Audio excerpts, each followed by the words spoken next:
Здравствуйте, меня зовут Мангельда Ханум, я студентка 3027 группы ОМ. Сейчас будем проводить такую манипуляцию, как аускультация сердца. Вот.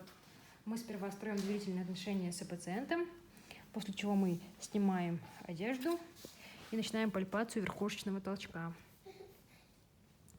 Мы находим верхушечный толчок, после чего мы прослушиваем верхушечный толчок.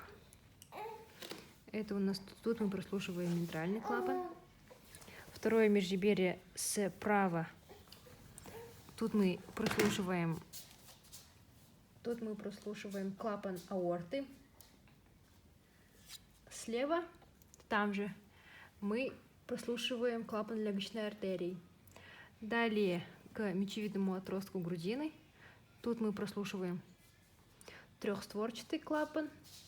И также дополнительное место аускультации – это прикрепление третьего и четвертого ребра к грудине. Тут мы выслушиваем клапан митральный и аортальный. Все.